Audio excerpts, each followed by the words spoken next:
Alors, parmi tout ce bombardement qui arrive sur le bois des corps et aussi sur le PC du lieutenant-colonel Drian, parmi ces 80 000 obus, pratiquement un ou deux atteignent le PC et ils l'atteignent à ce niveau. À ce niveau ici était le secrétariat donc, du lieutenant-colonel Drian, œuvré sous le bombardement le lieutenant Petit-Collot, qui était le responsable des secrétaires. Il fut tué ici par les éclats de béton qui sont tombés violemment. Il a été tué sur le coup. Alors nous sommes donc au premier jour de la bataille, vers la fin de l'après-midi. Les Allemands continuent leur assaut, les chasseurs font front. Et dans la soirée, la compagnie Seguin trouve le moyen de récupérer une tranchée tenue par les Allemands. C'est vous dire l'héroïsme qui en a coûté à nos braves chasseurs. La nuit va être un peu plus calme.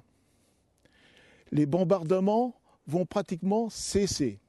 Il y aura quelques coups d'artillerie par-ci par-là pour maintenir, disons, une certaine ambiance. Ensuite, vers 4 heures du matin, ça va être de nouveau à l'aube, donc un bombardement intensif. Deuxième jour de la bataille. Le deuxième jour de la bataille, après ce bombardement intensif, nouvelle vague d'assaut des Allemands. Ils vont attaquer par donc, le bois d'Aumont, le bois d'Herbebois, la ville. Ils vont essayer de cerner le bois des corps. Ils y arriveront dans l'après-midi. Vers 16 heures, le colonel Drian est toujours à son poste ici au PC. L'entourent encore 80 chasseurs rescapés.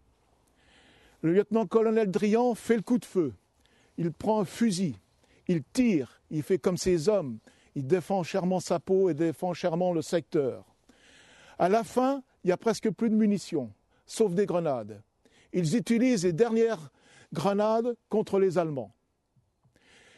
Il s'aperçoit qu'on tire derrière lui. Il dit « ça y est, le bois des corps est cerné, je ne peux plus maintenir cette position ».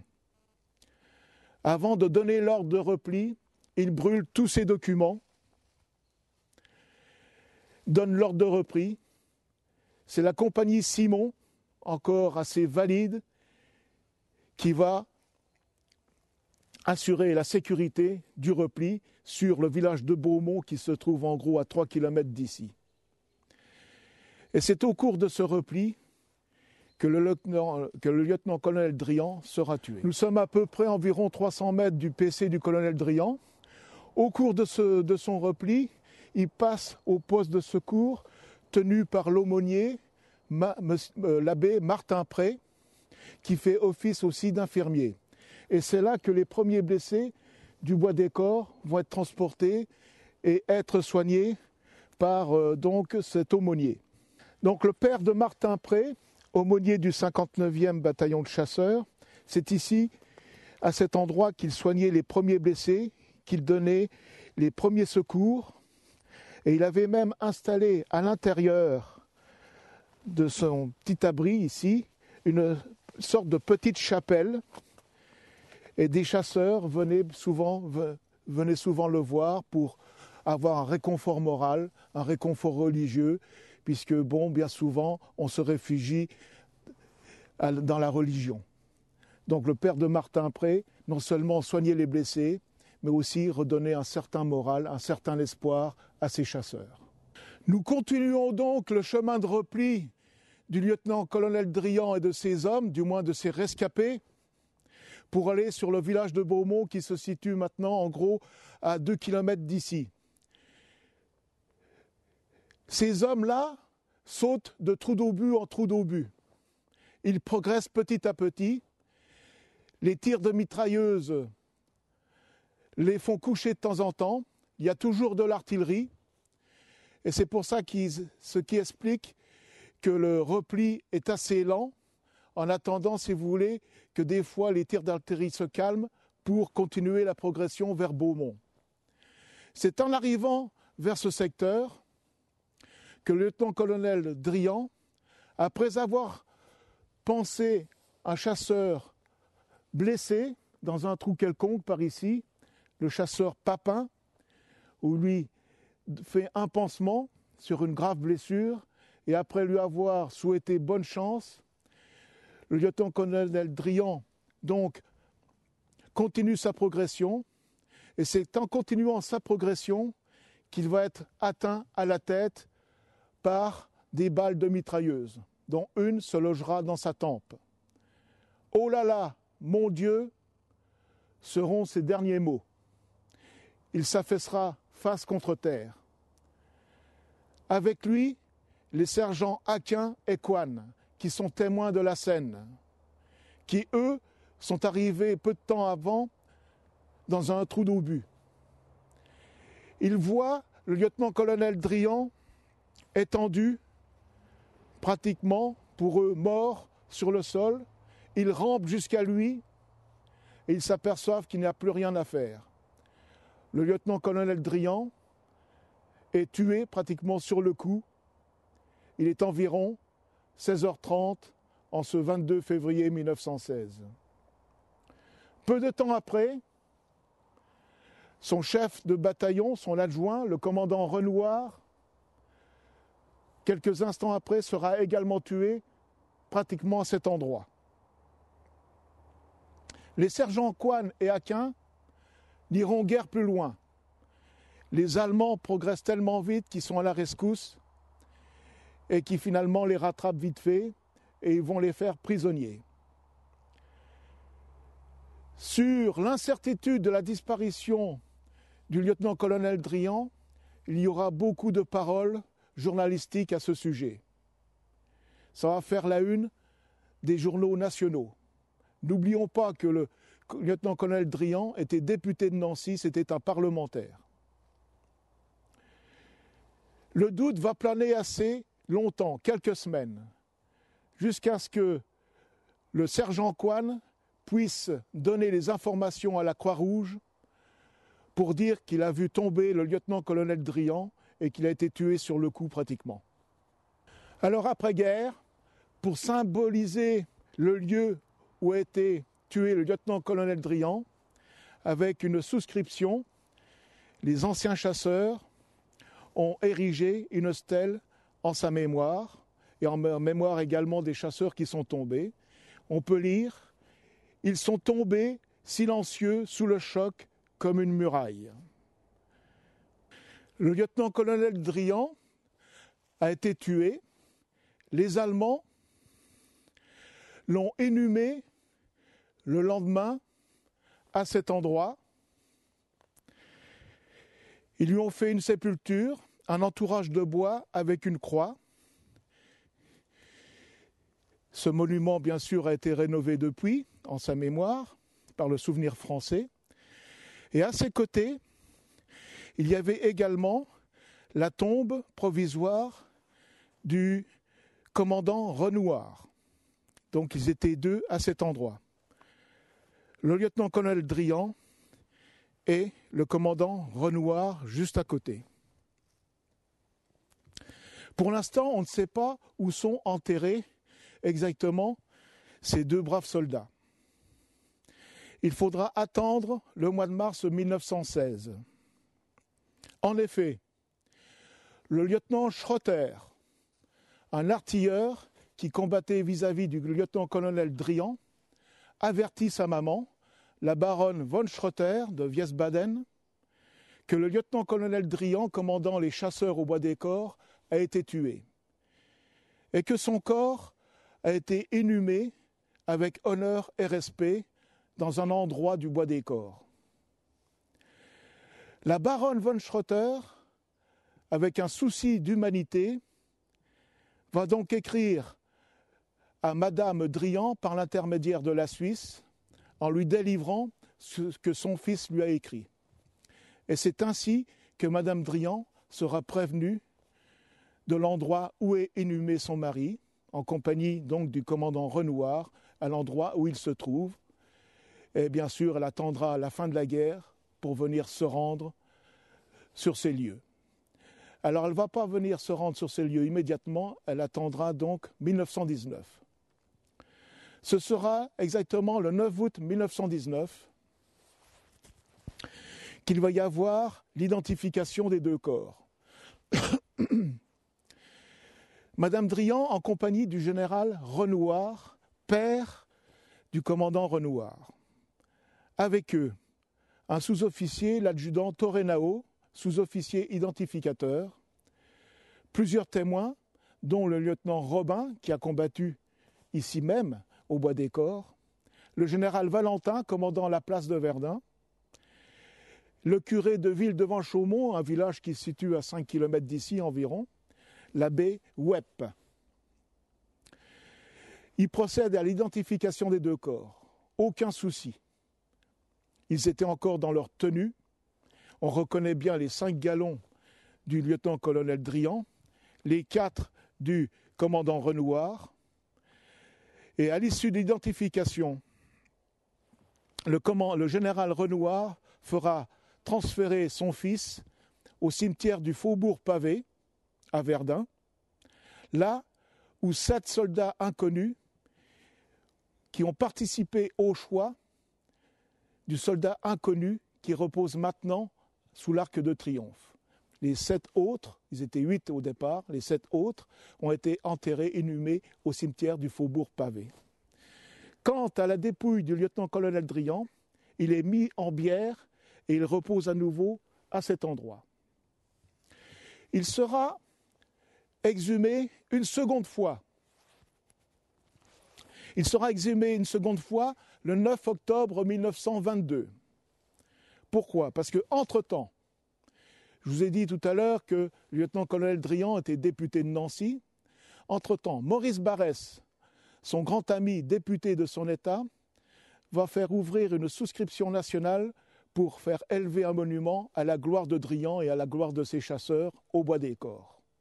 Bien, nous arrivons sur les lieux de la sépulture définitive du lieutenant-colonel Drian, où un monument est dressé à la mémoire du lieutenant-colonel Drian, bien sûr, et à celle de ses chasseurs. Parlons de sa vie militaire. Alors, sa vie militaire, tout d'abord, on va commencer par la naissance. Il est né le 11 septembre 1855 à Neufchâtel, c'est dans l'Aisne. Il fait de brillantes études. Il obtient une maîtrise d'histoire, une licence en droit, mais ne veut pas faire la carrière de son père, qui est lui-même notaire et juriste. Il se destine à la carrière militaire. Pourquoi ? Parce que Drian a un esprit revanchard. La situation de 1810-1871, ça n'a pas vraiment enchanté. Alors il a un esprit de revanche, il veut faire une carrière de soldat pour un jour peut-être se confronter à l'ennemi de maintenant, c'est-à-dire l'ennemi allemand. Alors il va rentrer à l'école des officiers de Saint-Cyr. Il en sortira avec le grade de lieutenant et il sera affecté dans un premier temps au 58e régiment d'infanterie. Ensuite, il sera affecté à Saint-Miel, c'est là qu'il va découvrir la Meuse pour la première fois, à Saint-Miel, à l'état-major de la 40e division. À l'issue, il demandera à être affecté à nouveau dans une unité de terrain en 1884 au 43e régiment d'infanterie et de là, il ira à Tunis. À Tunis est responsable du secteur le général Boulanger. Le général Boulanger le prend sous sa coupe et il en devient officier d'ordonnance. Et il ne va plus le quitter pendant un certain temps. En 1892, il est de nouveau affecté à l'école Saint-Cyr, mais en tant que cadre. Maintenant, c'est à son tour d'instruire les autres. En 1896, il est nommé chef de bataillon, c'est-à-dire le grade de commandant. Et en 1899, il va commander pour la première fois un bataillon de chasseurs. Ce sera le premier BCP qui se situe à Reims. Non, pardon, à Troyes. À Troyes. Il commandera donc le premier bataillon de chasseurs à Troyes. Sa carrière militaire va être un peu bouleversée. En effet, en 1887, il devient le gendre du général Boulanger en épousant sa fille cadette. Le général Boulanger, politiquement parlant, est plutôt, disons, ce qu'on appellerait aujourd'hui la droite de la droite. Ça ne plaît pas toujours. D'ailleurs, quand il sera ministre de la guerre, on ne disait pas de la défense à l'époque, ministre de la guerre, il sera évincé à l'issue et il connaîtra une fin malheureuse puisqu'il se suicidera en 1891 sur la tombe de sa maîtresse. Étant donc le gendre du général Boulanger, on en veut un peu à Drian, donc on lui retarde son avancement, on lui met en quelque sorte les bâtons dans les roues. Mais aussi Drian, il faut savoir qu'il a un franc-parler, il n'a pas sa langue dans la poche. Il dit ce qu'il pense, et il dit ce qu'il fait, et il fait ce qu'il dit. Voilà à quel genre d'individu nous avons affaire. Ce n'est pas un têtu, c'est un homme qui respecte sa parole. Et il la respectera d'ailleurs jusqu'au bout. Alors, fort de ce constat, s'apercevant que finalement, de bâtons dans les roues et ainsi de suite, il se dit « je vais quitter l'armée ». Il quitte l'armée en 1905 et il embrasse une carrière journalistique et politique en 1906. En 1910, il va devenir député de Nancy et il sera réélu à nouveau en 1914, peu de temps avant la déclaration de la guerre. Sa vie d'écrivain. Je vous ai déjà dit tout à l'heure que Drian était un visionnaire, en effet. Et c'est un excellent visionnaire. On l'appellera d'ailleurs, et on le surnommera, le Jules Verne militaire. Il va écrire ses premiers livres en pensant, lorsqu'il était dans la Meuse exactement à Saint-Miel, il s'occupait donc des relevés topographiques, de la cartographie, et il se déplaçait bien souvent de fort en fort. Et il lui viendra l'idée d'écrire La guerre de demain, qui se composera en 3 volumes, dont le premier ouvrage sera La guerre de forteresse. Il y aura beaucoup d'autres ouvrages. Il y aura la série des Robinson, Robinson souterrain, Robinson de l'air, Robinson sous-marin, où il explique les futures armes, les futurs combats, les batailles aériennes. Il y aura aussi un livre qui est vraiment très bien à lire, et là c'est vraiment du visionnaire, on ne peut pas mieux, L'aviateur du Pacifique. C'est en tout et pour tout ce qui arrivera en 1941 avec la guerre américano-japonaise. Une attaque soudaine sans déclaration de guerre sur une île, Pearl Harbor, et la confrontation navale, une des plus grandes confrontations navales entre Américains et Japonais, la bataille de Midway. Vous voyez, quelques 70 ans plus tôt pratiquement, ou 60 ans disons, visionnaire comme il est, on lit ce roman et on a le déroulement de la bataille de 41 et de 45. Voyez. Alors, il a aussi écrit d'autres livres qui sont assez conséquents, comme Filleul de Napoléon, L'Alerte, L'Invasion noire, L'Invasion rouge, et beaucoup d'autres. Et c'est pour ça qu'on l'a surnommé le Jules Verne militaire, parce que tous ces livres qu'il a écrits, non seulement c'est ce qui est arrivé pratiquement, mais ça plaisait beaucoup aux adolescents de l'époque et aux jeunes hommes de l'époque. Donc Drian n'a pas écrit sous son nom de Drian, mais sous son nom, sous l'anagramme de son nom, c'est-à-dire d'Henri. Revenons à la députation du lieutenant-colonel Drian. Je vous ai dit donc qu'il avait déjà été élu une première fois en 1910, réélu en 1914 à nouveau. En 1914, il fait des pieds et des mains, malgré l'âge avancé qui ne correspondait plus même à intégrer les rangs de la réserve, jouant de sa notoriété de député, il arrive à être incorporé à nouveau dans l'armée. Il va atterrir finalement dans un état-major à Verdun. Lui, ce n'est pas ce qu'il veut. C'est une unité de terrain. Cette unité de terrain, il va l'obtenir en 1915 et c'est là qu'il sera le chef de bataillon reconnu et aimé de ses hommes des 56e et 59e bataillons de chasseurs. Il obtiendra le grade de lieutenant-colonel le 20 mai 1915. Et en tant que député, il continue de temps en temps à siéger à l'Assemblée nationale. Il a la double casquette, celle de militaire et celle de député.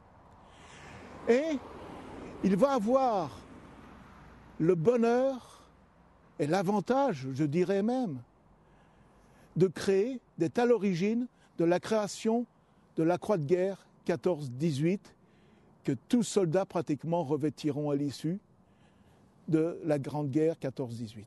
Alors pour commémorer cette date anniversaire des 21 et 22 février 1916, les anciens chasseurs qui ont combattu au Bois des Corps ont eu l'idée de venir fleurir tous les ans, depuis donc 1922, de fleurir ce monument en la mémoire de leurs anciens camarades.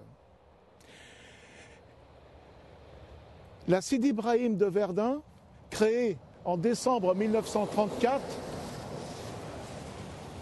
a honoré donc le lieutenant-colonel Drian et ses anciens chasseurs, ici, sans interruption, tous les ans, depuis donc 1935. Non seulement elle honore le lieutenant-colonel Drian et ses chasseurs, mais aussi les 13 chasseurs inconnus qui entourent sa tombe. Beaucoup de portées disparues pendant ces combats, on ne sait pas vraiment exactement combien. Mais il faut savoir que les chasseurs, avec leur esprit de fraternité, leur esprit d'équipe, tel que défini à l'époque par un certain maréchal Lyautey, perdure, ça continue, et pourvu qu'on fasse vivre ça encore longtemps.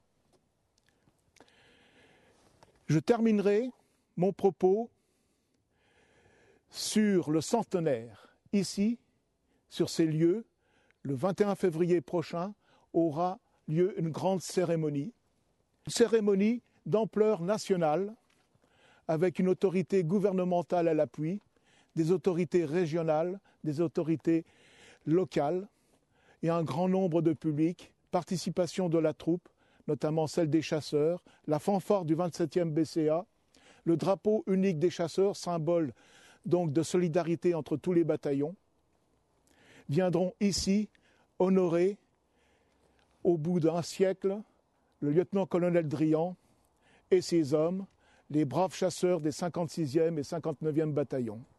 Il faut savoir aussi que c'était des bataillons de réserve.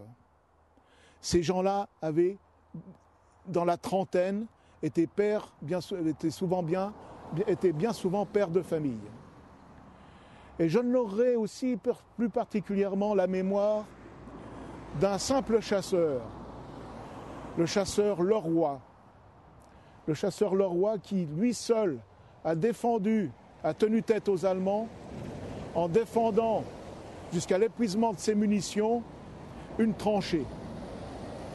Ce brave chasseur du 59e bataillon, ce brave Leroy, sera tué en avril 1917 sur la côte 304. Alors le 11 mars,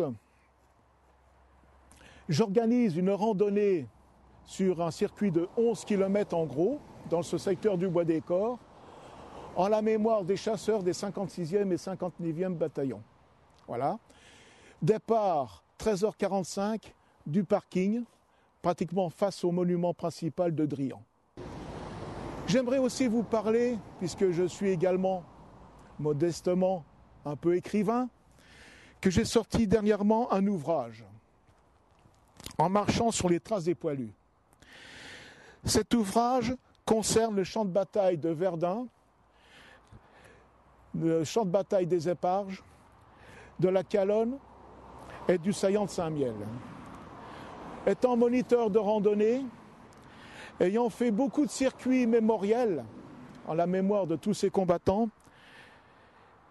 l'idée est venue d'en faire un livre, une sorte de guide, de façon à le mettre à la disposition de ceux qui veulent bien découvrir ou redécouvrir les phases de la bataille, les détails de la bataille de Verdun, les détails de la bataille des Éparges, de la Calonne et du saillant de Saint-Miel, de façon à ce qu'ils approfondissent le sujet et qu'ils en repartent avec d'autres connaissances que ce qui est écrit dans les grands livres d'histoire. Merci.